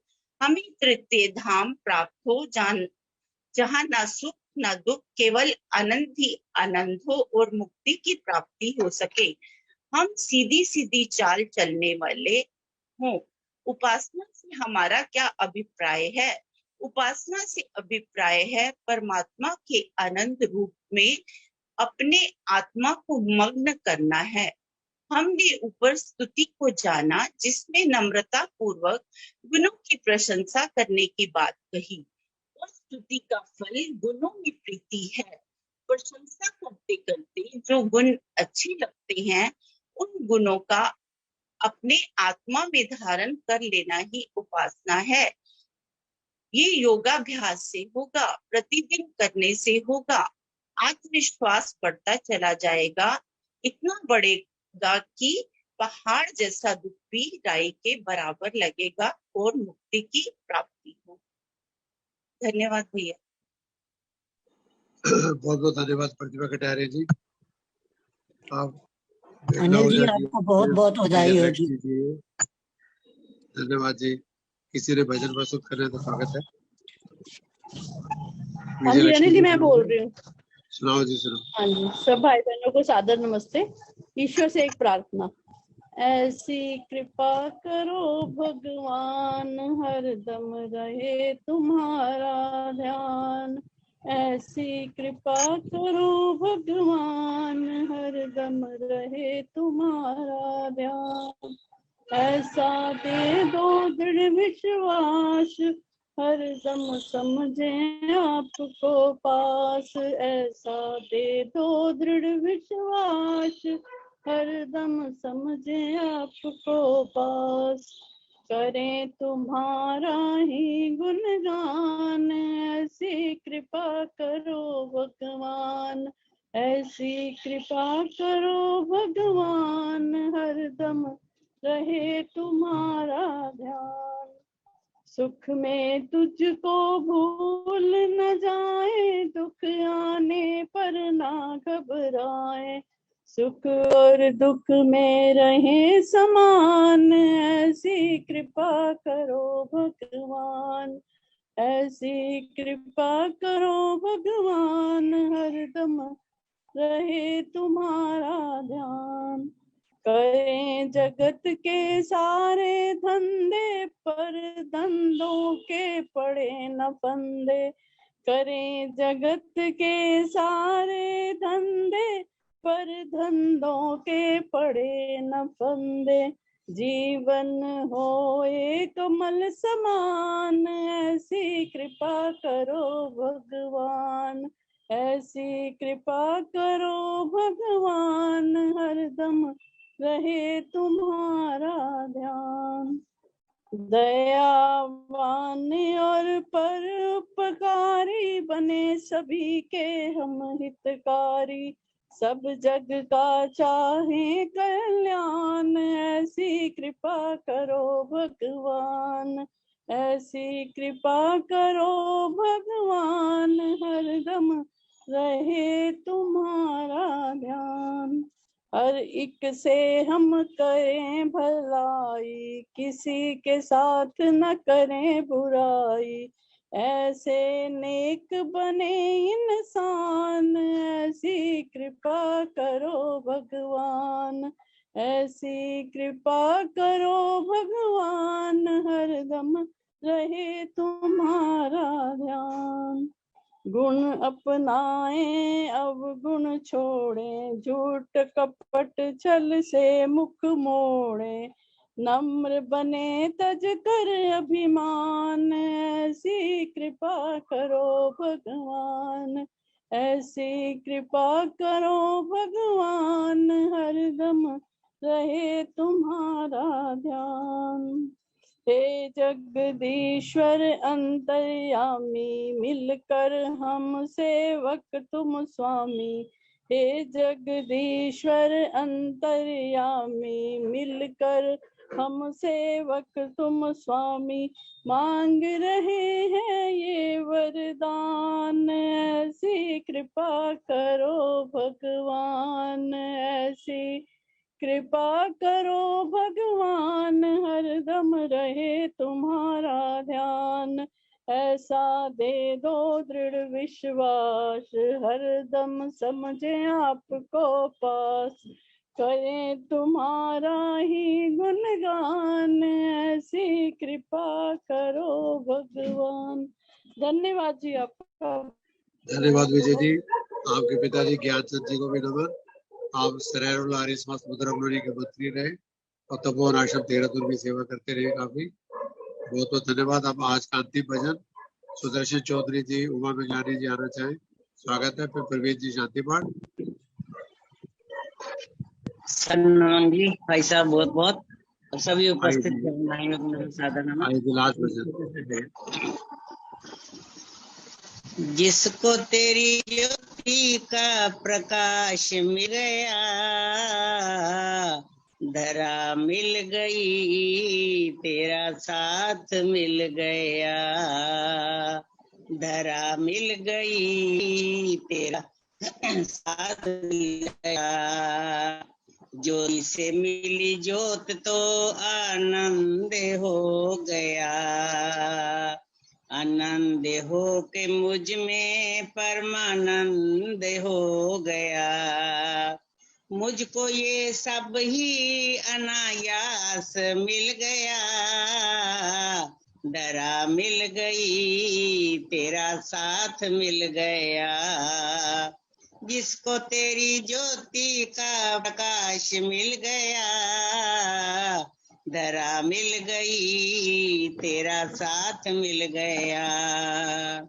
विवेक से पूजा तो ज्ञान हो गया, मूर्ख कालिदास भी महान हो गया।